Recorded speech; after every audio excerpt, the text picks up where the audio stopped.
Hello everyone, my name is Aldrine Guerrero and welcome to Thursday live lessons here on UU Plus. I'm joined by Mr. Aaron the Voice Nakamura. Say what's up, Aaron? What's up? And by Mr. Kahai the Legend Fergan. Say what's up, Kahai? What's up? So how this works is you guys send us questions and we'll answer them as best as we can. This is also in audio format, so if you guys are listening in on our podcast, on our Thursday Live Lesson podcast, thank you so much for listening in. Make sure you check out ukuleleontheground.com and sign up for UU Plus to watch the video form of this podcast. We're going to be explaining a lot of stuff. I might be showing you some things, so I'm definitely going to be showing you some things.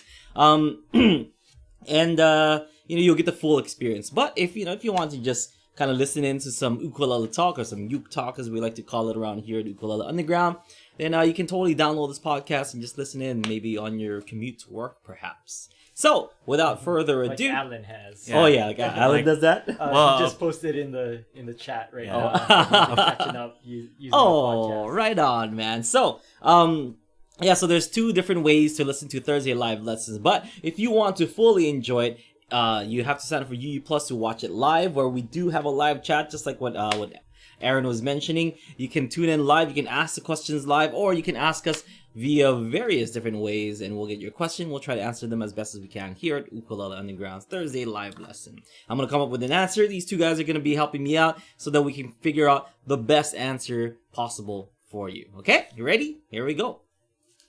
So this is from Skip. Okay. He has a Kanilea limited edition tenor ukulele. Ooh, what year did they say? No, they just said that it's a limited edition. Okay. Oh. It's a good year. A good year. Yeah. And he said he wanted to put strap buttons on it. Okay. But his question was, I think he doesn't quite understand how the strap buttons work, because he was asking if you have and I think he's talking about the jack that acts as a strap button also. Okay. And it's plugged into an amp. Can you still take off the strap, or is that not can you not take it off? And he's also asking. So was this the one? Because we had one. We had a question last week. That was from somebody else. It was from somebody else. Yeah. Okay. I think strap questions in a row. Well, I think Skip watches the live lessons, so he might have watched last week's. It's like a follow-up question. Oh, okay. Yeah. And I think he also doesn't quite know how the strap button works, because he was asking if it'll slip, if there's a chance of it slipping off, or does it lock in place, or how does the button work exactly? Okay, we can answer all of that for you, Skip. So here I brought my my strap. Here's this is actually one of your straps. One of my straps. Yeah, this is my backup strap, because sometimes the straps can break and stuff, and they will. Okay, so this is usually what straps look like. They have the hole right at the end. Sometimes you can tie a string at the end, and I'll explain that in a little bit. But essentially what it is this jack right here. Can I pull this out? Let me mute it. Yeah, real quick. Okay. Oh, right there. Okay. Yeah, I think you should. All right. So if I'm gonna unplug this real quick, you do have this. It's either a strap button or this pickup. Okay, so the pickup acts as a strap button. It does not have to be a pickup, in order to do this, to do the strap. Basically, you can just have one that looks like this, right here. You see that? See, there's no hole other than for the screw. So it looks like this, but it's in here. But see, for mine, since I do have a pickup on my ukulele, it works double as a pickup and as a strap button. So the hole, on the straps goes through that, and it securely, holds it in place. And the other side goes exactly there. We talked about this last week. On the bottom. Don't be a Craig Sarah and put it on top. It's at the bottom. So take the other hole, place it in like this, and that's how it holds your ukulele in place. You can see that, right? Yeah, so kind of your end pin jack, I guess, has capabilities that that can be used as a strap button. Yeah.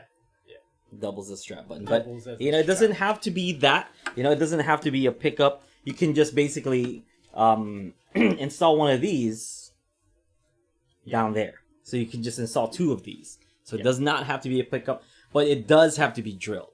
So regardless if you're using a pickup style or just a strap button style, you have to drill a hole here and here on your ukulele. All right. So with that said, what was the rest of the question? Something about falling out and Yeah, address all of that. Like, might the strap disconnect from the buttons? Are the buttons locked? Are they warranted? Okay, so the buttons are basically drilled in. So it's inside, it's being held inside by your ukulele. Okay, this one is drilled into to this block of wood, but here you can either drill it in there and lock it in from the other side, is what I've seen. For this particular one, it is locked from the other side. Sometimes when they drill it, they just they do the same exact thing where they take a screw and just kind of screw it on. So they you would take a drill bit and just like drill it. So for the end pin jack for your pickup, it's like most of the pickup is inside of the ukulele, so there's something there that's stopping it from coming out the end, and then there is kind of like a nut on the outside that you screw, and it'll hold it secure to the ukulele, and then there's like a cover that goes over the nut that makes it into like a strap button. So you can actually loosen this to so you can see, so there's the kind of end pin jack and then the nut that's holding it in. Yeah. There. So there's the nut. Yeah.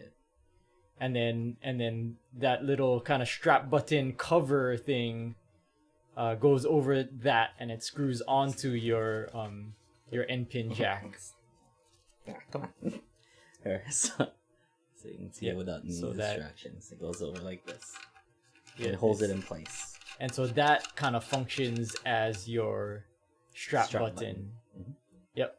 So just like that. And then if it's one of these, if it's just like a strap button kind of it's just held in with a screw. Yeah. So you would do like kind of like a pilot hole, and then you just screw it straight into the pilot hole, and then the wood is what holds it. There should be a block there, right? For your strap for your button, strap button for your end pin jack. There's a block of wood right at the bottom of your ukulele that you're kind of drilling into, and kind of that's what secures it. So most ukuleles have that. Should be like a square block. Right? Because I mean the sides are two separate pieces, and they connect right there. Right here. So you need to have something that secures the two sides together. So when you drill it in, you drill it, and it looks exactly like this. So it's basically this, but down here. Yeah, so you can get another just strap button if you want. If you don't want to put a pickup into your ukulele. I think Skip might have been a little confused, because I think he might be thinking that when you plug in, that plugging in, like the cable to plug in. Oh, that's like what locks it in place. Yeah. No. So there are grooves here, and that's kind of where the where this part of the strap goes in and locks into the groove, like this. Oh, wrong one. Yeah. So it shouldn't stop. Yeah, or it shouldn't make it so that your cable comes out. Yeah. And so it fits in that groove. Fits into There's a groove. So your strap would fit into the groove of the strap button part of your pickup. Put it in if it's between that groove. Yep. So. And it leaves it open, so you can still plug it in if you want to. Yeah. So and the plug and unplug, and this is hard for our audio listeners. Yeah. And the reason why the strap doesn't come off is because the strap hole is actually smaller than the button itself. Yes. Yeah. So it's made so it can slip on. Like if you kind of push on it with enough pressure, it can slip on, but then it won't come off as easy. Can you show the strap? So like the hole on the strap, it's usually the part that connects to the strap buttons are like some kind of leather-ish material. and so there's like a hole, but there's also kind of a slit. Slit. Yeah, to make the hole bigger. Yeah. I have to put it against my white shirt because it's like black on black. So Make there's me kind feel of like a panda slit, stomach. slit in it, and Yeah. that allows you to get around the strap button. Maybe But that- then, once it's flat, it's just that it's hard to kind of tiny hole. It's hard to show the slit. There. Okay, there it is. So it's kind of bigger. Yeah. So And this one. and that's just the regular guitar strap, right? That you're using. Yeah. Regular guitar strap. So once you have two Lock it in strap place. buttons on your ukulele, you can just use a regular guitar strap. Okay, so I mentioned strings. So you don't necessarily need the second strap button here. You just need this one strap button, and you can actually get strapped in. So what you can do is take take a string, take a shoelace, whatever what have you. Do we have any string here? I don't think No. so. Do you have string? Even like uke strings? We don't got nothing. You know what? Can you hand my headphones? I'm gonna just right there, like under my. Here. Oh. That's like rope. It's like It's fine. Oh, I don't want to have to unroll it. Yeah. Are you sure? It looks so pristine. That was used to like MacGyver the old Actually, TV we'll stand. Just grab my my headphones, Aaron. That'll work. Some You scissors. can unroll that. It was used to like Okay. I just hold made down it just the- this much. yeah, you can use however much because it was used to hold down the old TV stand, but Okay. we bought the new TV stand, so Oh, we don't need Okay. to worry about cut me, that. buddy. There it is. Yeah. Alan said, "Who has shoestrings in Hawaii?" Good one. So it goes through the hole like this. Okay, so now you have this, and this part goes through the string, or underneath the string, so that the string is kind of holding it in place like that. You can hold it this way. You can tie this together like this, so that it secures it. And And that's then biggity bam. You that's can kind hold of it what like you were that. talking about last Yeah, week with too. guitar style. or like country guitar yeah. style, something like that. Yeah. So if I were to stand up, oh look, it holds it in place really well. I should start using strap like this. Like that. Yeah. I'm not a fan of the way Really? the position that it puts it in, but I mean it's not too bad. For ukulele it's not too bad, but for guitar it kind of like makes it out of position for me. Yeah, because it's like it frees this up for me. But I do like it down here. I don't know. It's, I don't know what I like personal better. preference. Personal, yeah. Personal So- preference. So you can use this. So you don't. For those people that don't want to drill two holes, you can drill one hole, and you should be all good. Or not drill any holes at all, and just use one of those straps that we showcased last week. The classical guitar Classical guitar, style strap, So that is or the ukulele. strap 102. Last week was strap 101. All right. Hopefully it answers all his questions. Is there any part of his questions that we didn't get to? Oh, there's another part, but that was something I can answer easily. Okay. It's- Okay. Cool yeah, beans. It wasn't to do with anything musical or anything. Oh. So yeah. I'll get How do I locate this from my account? It was like I don't know. We can answer this, and because I guess if people have the same question, here, can you hold this up? Yes. Da-da-da-dum. It's our circle of fifths wheel. So he asked what the two concave like circles like cutouts on the overlay are, but that's just to move the wheel, the behind the wheel part easier. Yeah. So that's really it. Like and. Yeah. I think he this- thought it was like, oh, is that like a special Is that chord like or a special sharp 11th? note or something? I was like, no, it's just to make it easier to spin around. Yeah. I don't think I designed it very well. It was- actually should have it's like not some bad, man. This place design that is you can pretty good. hold. No, Yeah. I think it's Yeah, I like it. I like it, Aaron. Dude.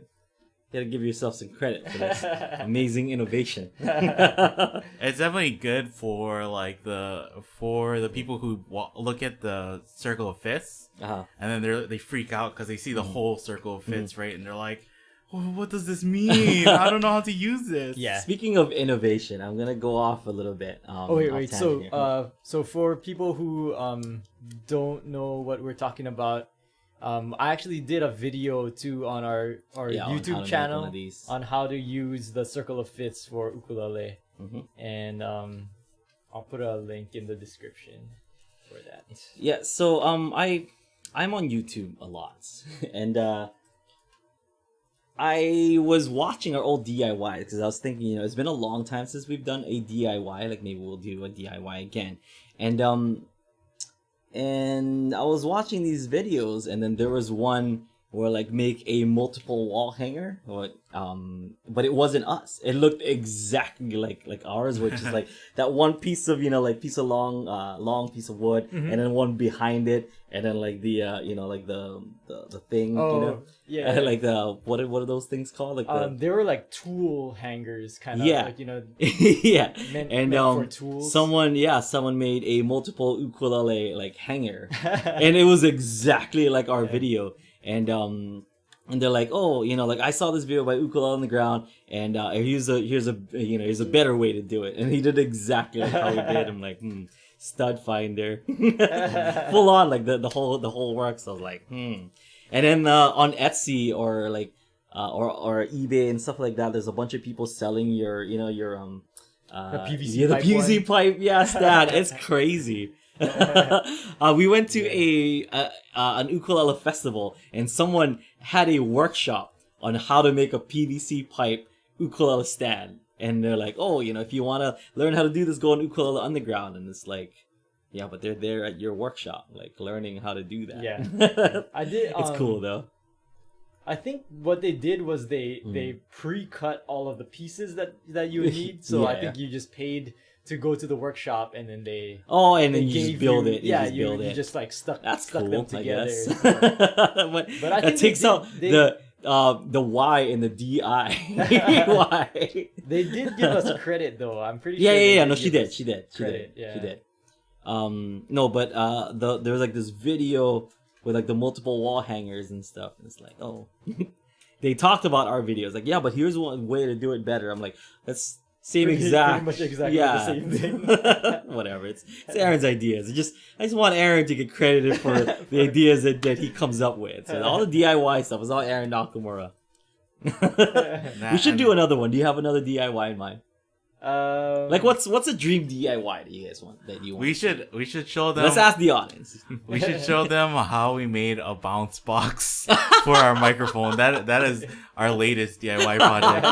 Our whole office. I am so embarrassed to show that. We can't show that. Our whole office is pretty much a DIY. Yeah, it's like how do you want to soundproof your room? Buy heavy blankets and hang them around. I was watching Behind Tasty, like you guys ever seen those Tasty videos and stuff? Yeah. There's a channel called Behind Tasty Japan, and I see like they're set up with a light box and whatever, and then like if they do something, they have like these monitors you can see, because it's just like their hands and like and the cooking utensils and stuff, and there's like a screen here that you can kind of see, so you can you don't know what the shot looks like, and it's like 3-4 people working on videos like all at one time, where like 3 people are needed to make one video here at Ukulele Underground because we don't have a good setup. Yeah. It's pretty amazing. So they're need to be more efficient like that. Like Tasty, we should be like Tasty Japan.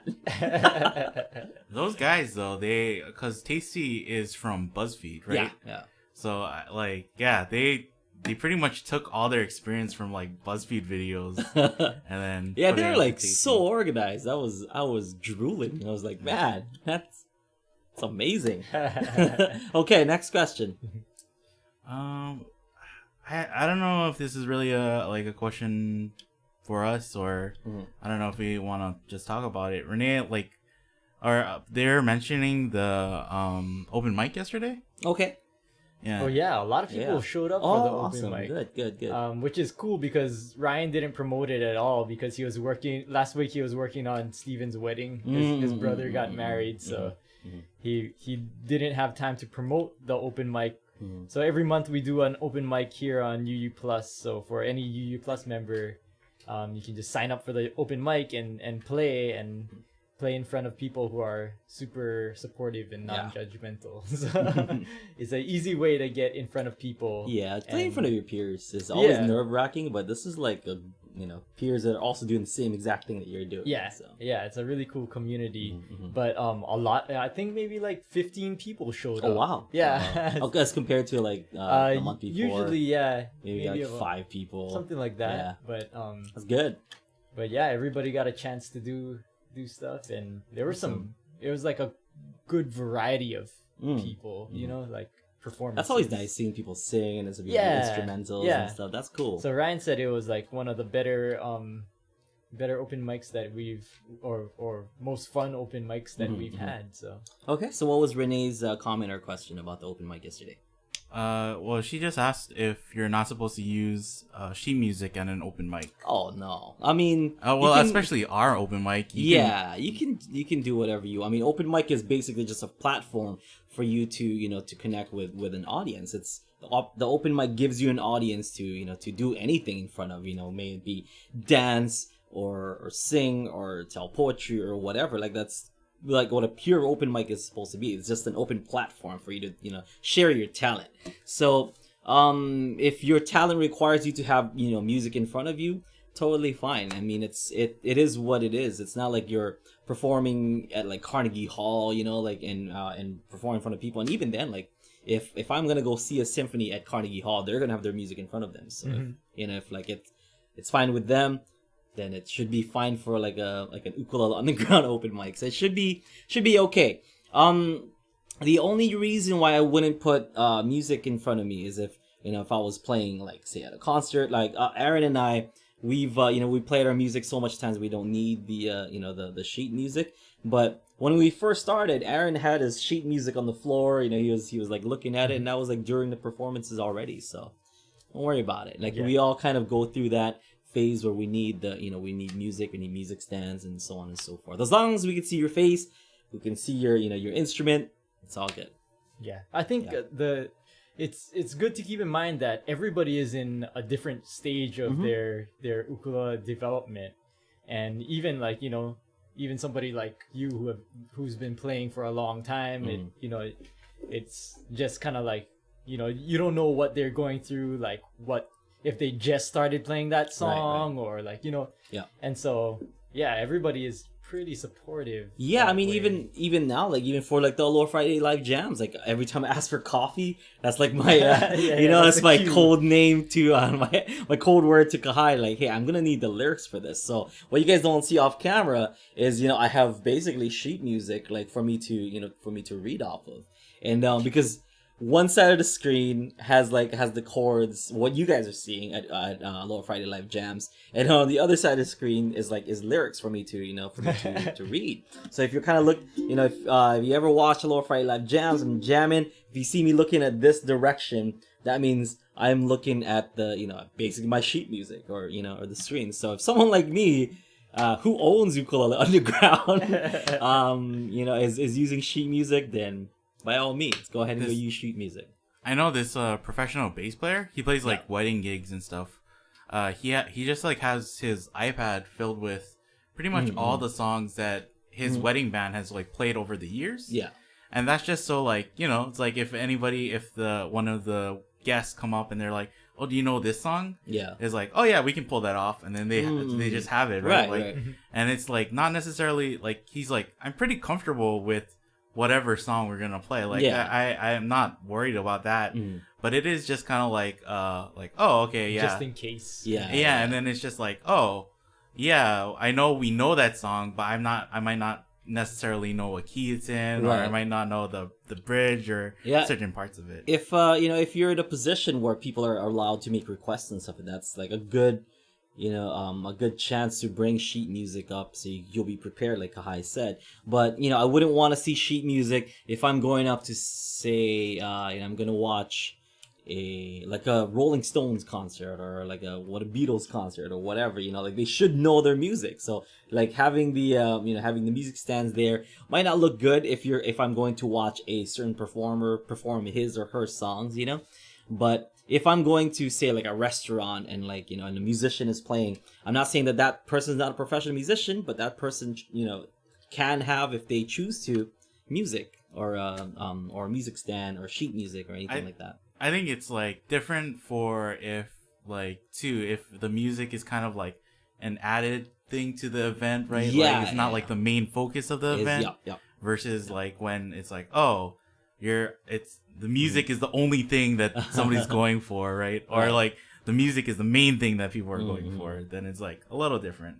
Yeah. So nothing wrong, no shame in bringing sheet music. We all have been there. Like Aaron said, who knows like what part of their ukulele journey they're on, and they might just started working on it.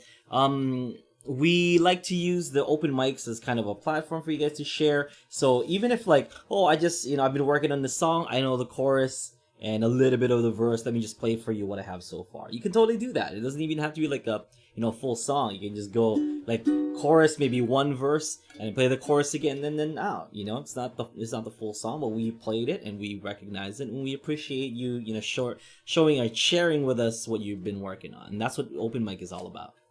A very supportive community of people. Yeah.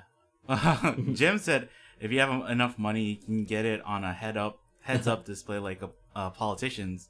But that's kind of what we have right here. Is like we have a monitor too for you, and it's like the chat too and other stuff we use it for. So if Google Glass is cooler and they had that, like I think I would get Google Glass. You know what I mean? Like if say you're like a performer and you're like you just pull up the song and then it's like right there in front of you. Like that would be, come on Google, support us. Reality for musicians, right? Like why not? So that bass player I was talking about, like I've seen it where his band, they have all their like different devices hooked up, and basically if like there's somebody gets a request, they can switch to that song and it'll switch the song for everybody else too. Oh, cool. Or give them a heads up like, hey guys, we're going to play this song, right? It's like, that's a pretty cool way to like, at least a little bit more subtly than like turning around and being like, hey, we're going to play this song.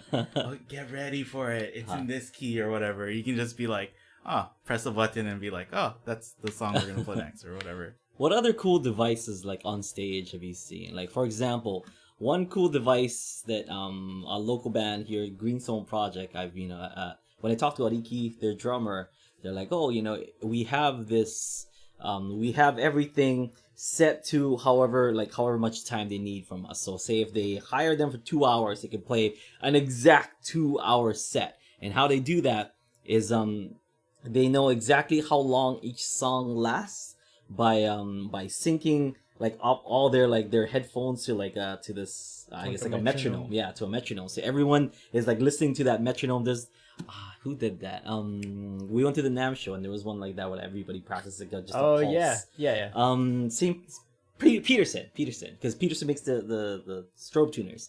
So Peterson does that, and they've been using that actually, and I've been noticing them like, oh, they're like really tight. So like a super tight band is because everyone's listening to the same metronome and everyone's kind of playing on that, so they know exactly like how many minutes each song is gonna be. So it's like, oh, for this 2-hour gig, we're gonna play this song, this song, this song, this song, this song, this song, this song, this song, this song, and then like talk for this much and blah blah blah blah. It's pretty amazing. It's like it's also like a vibrating kind of thing, right? Too, right? So you don't have to. I know they use the on the headphones because I guess like when you're up on stage, it's kind of hard to to rock out and just kind of feel this vibration. But I think they want to hear that tuck tuck in their ear. There's it's called a body beat sync. Oh, cool. So wireless pulsating metronome that you can sync up with other people. Multiple devices. So everybody is feeling that same pulse. Last time I recorded with him, he's like, "Oh, we started using this thing." I was like, "Is that why?" Like he's like, "Yeah, we've been like super tight ever since, and we can pretty much nail it down to the song. Like if we're gonna play for X amount of hours." So that's one thing that I've personally seen now, like that people are using on stage that I think is pretty cool. It's like there's an electronic musician. His name is Mr. Bill, and he plays with a drummer. And he said that for each of them, they have their own individual click tracks because they might be playing slightly different times for the inputs. So the click tracks are different, and they can also adjust it to themselves if they want to hear the other person's click track. Like if they don't want to hear theirs and they want to hear. Oh. His setup is like super complicated for playing like, you know, electric dance music, where usually like they just turn on play and they're like, yeah. He does like crazy things like that, and I'm gonna push it. So I'm gonna push the button. He has like a inflatable like man, you know, like those on stage, and then it has a projector in it, I think, and it's synced to his performance too. Also, like the inflatable man like dances with his beats and stuff. No, it's stationary, but like the visuals inside of the inflatable man like will change while he's performing. Cool. So I thought the inflatable man was like gonna dance to the thing. Like, no, that's one of my wish lists, like for stage stuff, is an in-ear monitor. Like that's one of those things that I don't have to like blast the speakers so that I can hear it. You should probably just get that already. Yeah, I should. You know, for your hearing's sake. IEMs are hard though. Yeah, because it's like, and monitors are cheaper and you can get them, and then IEMs are these little small things that are. Explain to the audience what IEMs are. They're basically really expensive earphones. Yeah. Right? Like earbuds. Yeah. In-ear monitor. So IEM, in-ear monitor. And if you get them, usually they have like custom molding and they're all these things where you put them in and then you're supposed to be able to hear it yourself as good as you want. I was gonna try to score one at NAMM this year, but we didn't go to NAMM this year. But that's the next thing on my list. Like I kind of want that. Yeah, for my hearing sake because I'm going deaf. Were you gonna get the whole thing, or were you? Gonna get the mold. I mean, if I'm gonna spend like hundreds of dollars for an in-ear monitor, I might as well like get a good one, like a custom molded for your ear canal. I think some companies though, like they do, or you can get the molding and you can bring your molding to them, and then they'll sell you one of their older in-ear monitors for cheaper. So it's basically the same thing as if you would get a custom molding from them and get the brand new line, but it's a little bit cheaper because you did the molding yourself. Yeah. Oh, that's cool. Yeah. There was a brand at NAMM the last time that we were at NAMM that did I don't know, some kind of like laser or something like that. Really? Right? Like they mapped out your ear. Like you and Kyle did using that, right? like a light sensitive device or something, and then you can get like a custom molding. It's That's like cool. a super non-invasive. You know, it just uses way to mold light or something. Yeah. I remember maps out your inner ear or whatever. I think Kyle bought one, or maybe just the molds. I don't know if he bought like the monitor I think itself, if you so signed up and did your like kind of cast your ear based off of their technology, then you would get a discount code for buying one, and they could just make it and send it to you. Yeah.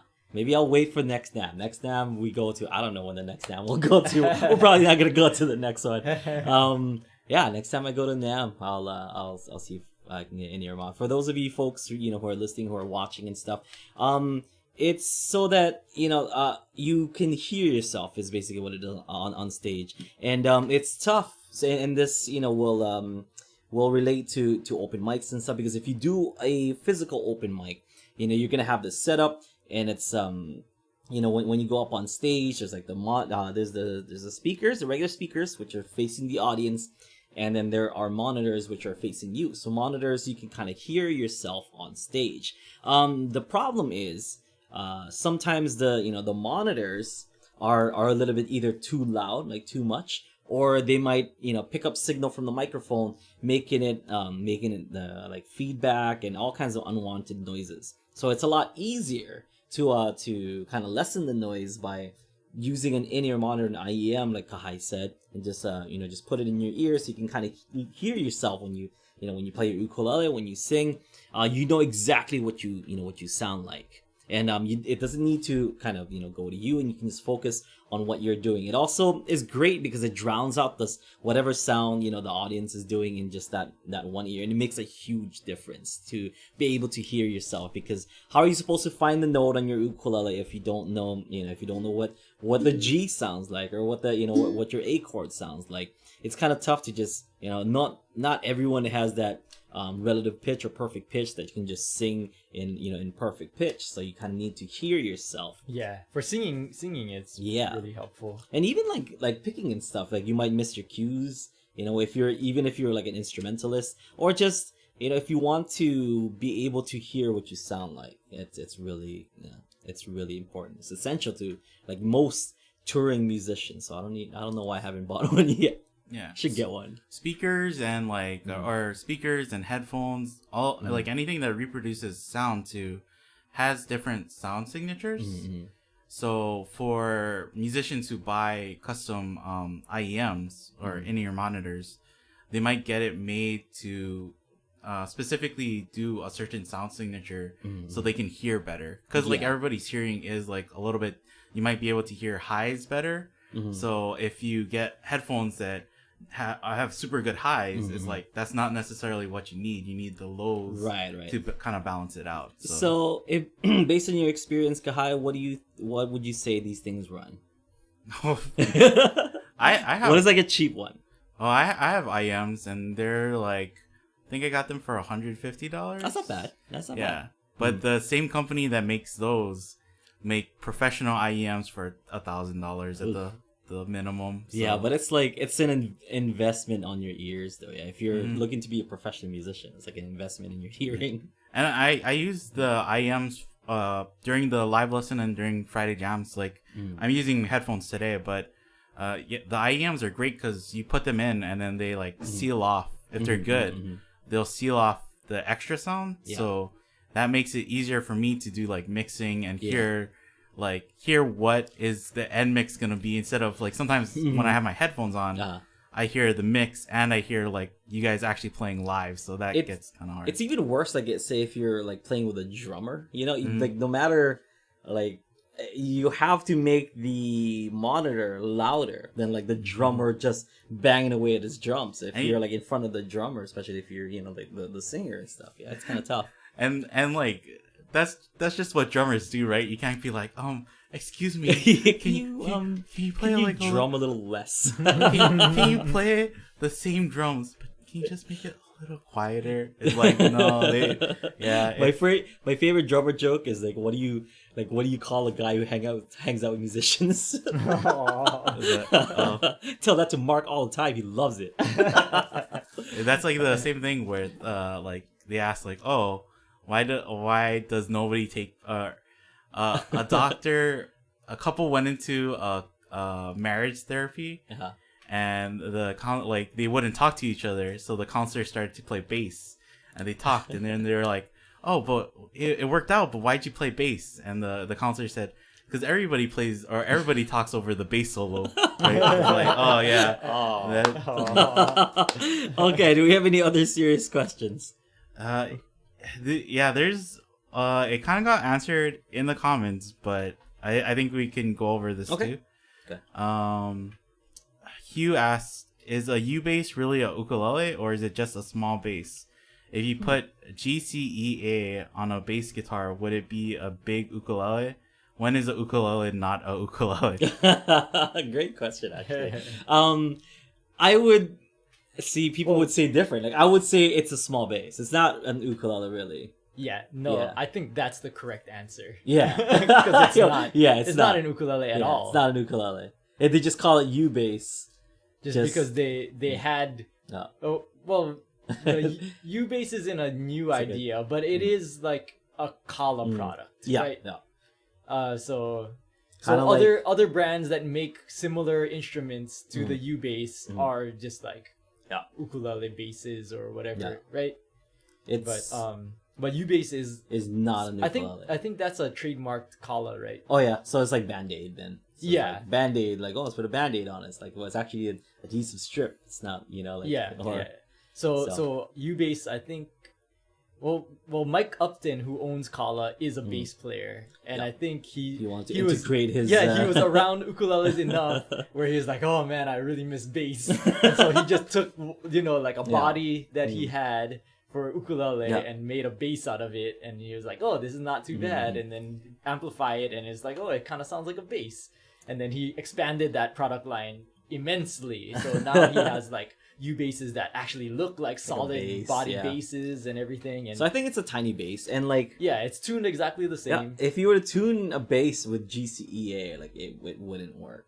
I don't think it would work. Because I mean, the bass works because the way that it's tuned, at E, A, D, G. Like it's meant to play root notes and fifth notes. For the most part, in order to keep your like a bass line.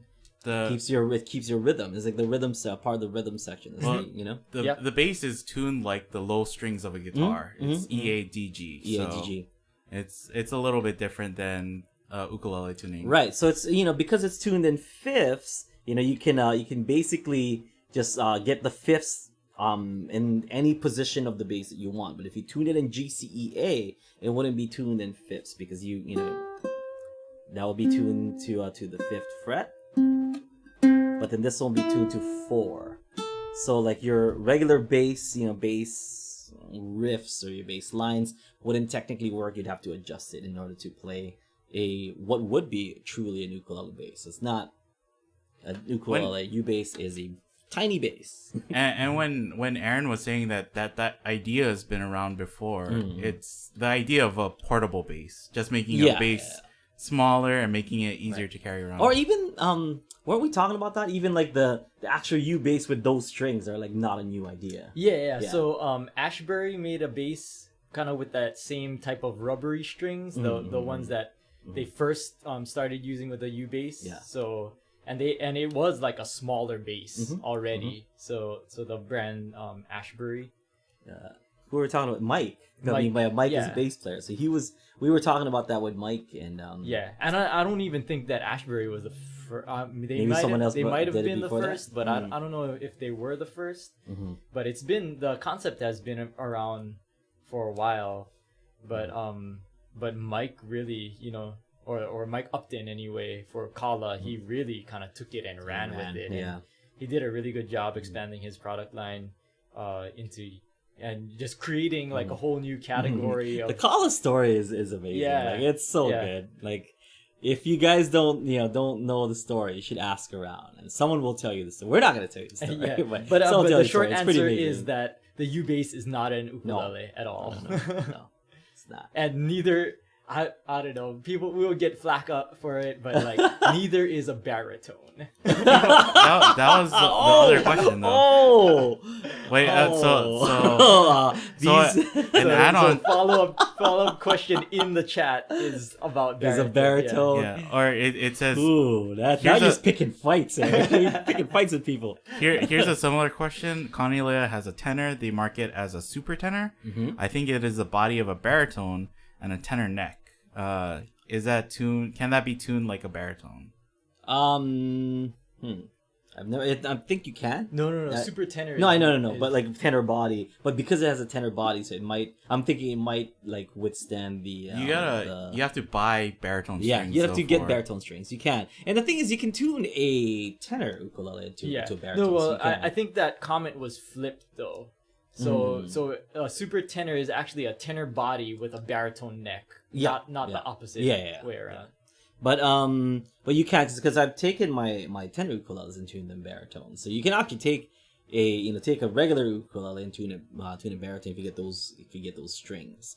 But in this special case where it's a super tenor, like a regular tenor body with a baritone neck, you can tune it with a baritone just like how you can with a regular tenor, but I would say that's closer to an ukulele. If you take, say, the top string and did re-entrance, so re-entrant top string, I'm not even with a low D, it would still be ukulele. I don't know, I'm on the other side of this of this argument. Is like, I don't know, I guess I agree. I do agree with you, Aaron. I'm trying to find a counterpoint, but I do agree with you. I can't see baritone ukuleles as ukuleles. well, doesn't Craig and Sarah do? Yeah, they do the baritone with the tenor. Mm-hmm. Yeah, so that's something like a professional music group that does tune their tenor, or technically a tenor, to a baritone tuning. So. Yes, you can totally do that. There is somebody like an artist that I saw, and they said, "Oh, I'm playing a baritone ukulele with a guitar neck," and I was like, That is a tenor guitar. That's not a baritone ukulele Yeah, anymore. That is Put it down. Put the juice down. that is a tenor guitar. That is Just I don't know. It's it's the same thing. It's just I don't know. It's people. Yeah, people want to get up in arms about like, no, it is a ukulele, or no, it's not an ukulele. Yeah. It's like, Yeah. whatever. Yeah. So what do you think, Kai? Oh, do you think first of all, what is a tenor guitar for people who don't know? Yeah, just a 4-string? 4-string, and then usually it'll have like a shorter scale length or be a little bit smaller. So it's like a smaller guitar. Like you see the pictures of like what is the evolution graph of like the man getting like taller, and then you can kind of do the same thing with like a soprano, concert ukulele, tenor ukulele, baritone, and then a tenor guitar, and then an actual guitar. The parlor guitar, and then Parlor, Yeah. and then actual guitar. So it's like guitar is just like the straight up man. And then, So are you saying we're unevolved? no, it's just like smaller and more condensed. Oh, okay. So your opinion. Baritone ukuleles, are they ukuleles? Not really. I think just from like a historical standpoint, like I don't see them having much influence in Hawaiian music.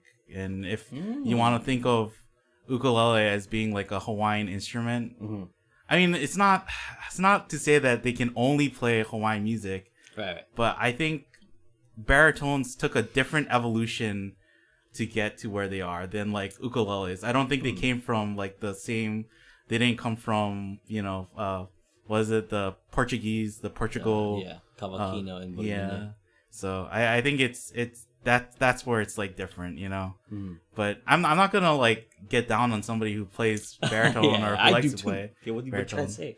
Yeah. No, I totally agree, and that's the best explanation that I've heard. Really, it just isn't. It's not a nuclear. But I mean, I can't. What makes me conflicted is I can't go up to someone like say Uncle Benny, like Benny Chong, like and say, hey, that's not a ukulele, and because it is, because he tunes it baritone. Like he takes his tenor ukulele and tunes it baritone. Although he was a guitar player, primarily a guitar player, for the which Don is Ho the band. reason why he plays a baritone. And that's why he's so amazing. Yeah, and that's the reason why he plays the jazz riffs the way that he does. And Yeah. So, but I'm not about to go like, "Hey, Uncle Benny is not a ukulele player." Yeah. I was gonna just zip my mouth zip shut. your mouth, Zip. yeah. So that's why when you said that, I'm like, "Oh, that's fighting words." Yeah. And I think we talked about it before too. Like if you think about the sound of an ukulele, like the classic sound of an ukulele, it's a soprano ukulele. Yes. Like that is the closest thing that most people will think of, and like the baritone is like, out of all the family of the ukulele, it's one of the farthest away from the sound, that classic sound. Yeah. So It's not even tuned the same way. Yeah. Well, because that's the thing is that soprano, concert, tenor are all tuned the same. And then there's like a distant relative that Right. I mean, okay, that so kind of looks similar, but then like doesn't even have the same tuning. based on that, would you consider slack key guitar not guitar because it's tuned different?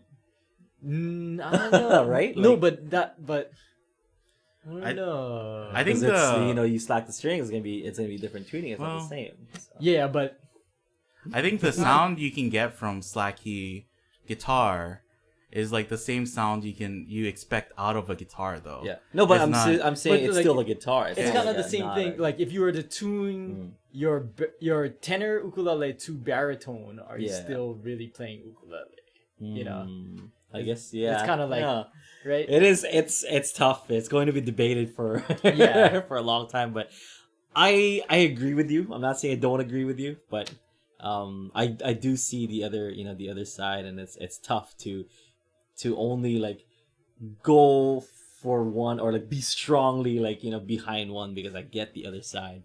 Yeah. And Jim is totally jumping on this because I've had long, lengthy discussions with Jim about baritone.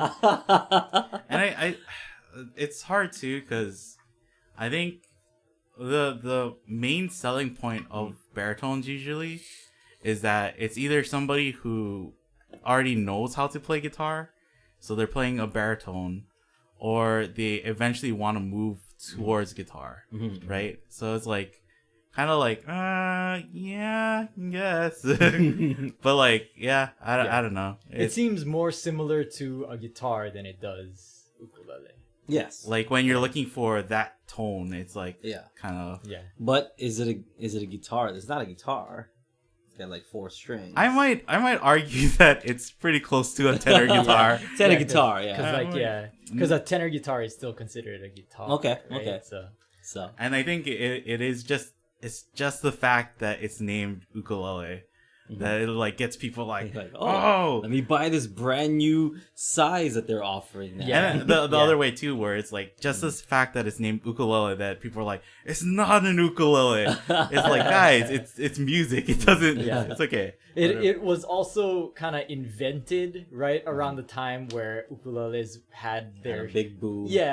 Their shining moment in the spotlight, and so it almost feels like just like a capitalistic kind of move. Like You know how we're gonna get rid of these? It's like, Oh, Jim will not be happy with those comments. Jim is gonna have a lot to say. We're gonna get a lengthy email. Okay, any last minute questions? Earlier on, Renee asked, what do you mean by tuning to fifths and fourths? And Alan answered in the in the chat, but I thought maybe you might want to kind of like explain that. It's like semitones, so 5 semitones. So 1 semitone is a half step. So fifths, so 5 semitones, like 1, 2, 3, 4, 5, and that would equal to that C. But from the C to the E is 4 semitones. 1, 2, 3, 4. Oh, it's not 2, but and from E to A should be 5. 1, 2, 3, 4, 5. So it's like 5 steps away. Yeah, 5 semitones. And steps. Yeah, not steps. Or Yeah. and, 2.5 steps. Yeah, and the reason why you said like the bass is different is because each of the strings are tuned 5 Yes, 5 semitones each. away. Yeah. So it's not with ukulele. It's 5, 4, 5, right? I think that's 5, 4. Yes. 5, 4, 5. Yeah, starting from the G string going down. So you couldn't like you couldn't make like say like the G chord and stuff, and it wouldn't be that, or even the G chord shape. You couldn't be using the same chord shapes even because it's like 5, 5, 5. Yeah. Instead of like 5, 4, 5. Yeah. And I don't. If your next follow up question is why is it 5, 4, 5, I have no clue. That part I don't know. The interesting thing I learned about bass was that the 4-string bass and that tuning of the 4-string bass like a guitar is like kind of a new thing. Like that before in classical music, 3-string basses were more common. So like, do you know what the tuning of those 3? Is it just an E, A, D and no G? Yeah, I think so. And I think it went between going to a D before it or going to a B, an even lower B, like low B. Oh, like B, E, A? Yeah. Ah. So, and then the kind of like the E, A, D, G kind of won out between the two different like choices. So, okay. Renee, this might be our final question. Okay. Renee asked about like when we were talking about baritone, tenor, soprano, and everything. She said these are all English names for ukuleles. Are there Hawaiian names for? Ooh. I want to say that there isn't, but there might be. Yeah. So that I don't know. So that's a great question. I can go ask, and maybe we can like get back to you maybe next week Thursday. I'll go find out. I want to say no though.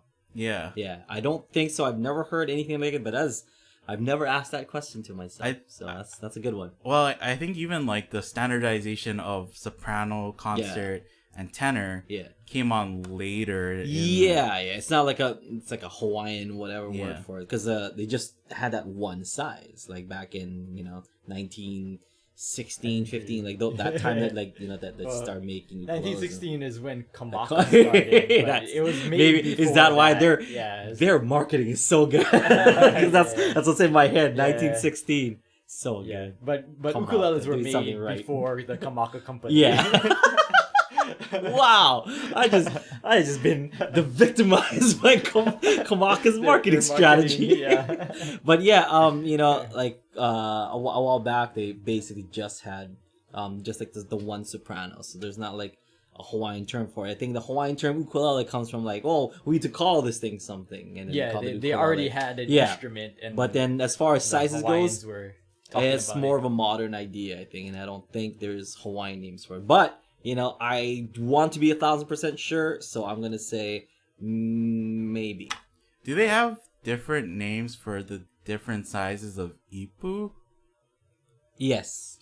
Yeah. So there's like ipu heke, there's ipu whatever, and I'm not an expert in hula tools, so I don't know, but I'm sure there are. I guess because that is like a Hawaiian, like thing. It's this is like brought in. Yeah. So I don't. Yeah. I don't. But like.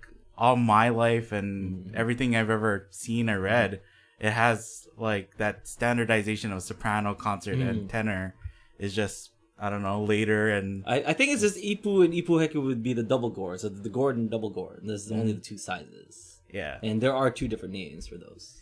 Yeah, and like with ukulele or like with other even other Hawaiian instruments, I think they just like. That is one thing. There's that, and that is that, and that is that. Yeah, that is just a bigger one of that. That's a fish, and that is also a fish. And you can have like a huge fish, and you can have a small fish. It's like they're both fish. One fish, two fish. Yep. Okay, so great question. You know what? I will look into that because that intrigues me just a little bit. I want to confidently say no, but there is a bit of me to like, hey, you know what? Maybe. So we'll find out. With that said, thank you so much for tuning into Thursday live lessons. Stick around for our songs made easy. We're gonna have a jam today. This is going to be the last Thursday of the month, so we're going to be jamming it away. We had some great songs this month. We had with Aloha Oi, we had Just the Way You Are. We had some good stuff. I'm Yours, I think, was this month too. So we're gonna. It was Breakdown. Breakdown, yeah. We have some great songs lined up. So stick around for that. If you guys want to listen to this, check out our podcast over on iTunes or wherever you get your podcasts from. If you want to watch this as a live lesson, we are live on Thursdays, 1 p.m. Hawaii Standard Time via UU Plus. So go check out Ukulele on the Ground and sign up for UU Plus to take your ukulele playing to the next level. All right, so we'll see you folks. Have a great one. After that, one-on-one coaching after the songs made easy. So stick around. We got some great content coming up, some live stuff always on Thursdays and Fridays. So we'll see, folks. Anything to add? You were saying that Mike might be. Mike might be here next week. I tried to get him for this week, but I couldn't get him for this week. We'll try to get him next week. Yeah, so keep sending in your questions though, because the more we get, the more we can ask Mike when he does come. People did ask like about maybe where they can send their questions and stuff. So the forums. Yeah. If you want to send us your questions, here is how. Just questions, don't forget the S, at ukuleleunderground.com, questions at ukuleleunderground.com, or post questions and videos to the UU Plus forum, or click that button on the lower right hand side of your UU Plus dashboard. If you email us or you hit that button, be sure to like say if you want it answered on live lesson. Yeah, Thursday live. Sure, because then we might just be like, here's the answer. Yeah, here's the answer. Yeah, but if you want to be featured, let us know if you want to feature on Thursday. Okay, we'll see you folks. Have a great one. I'll see you for the songs made easy. Aloha.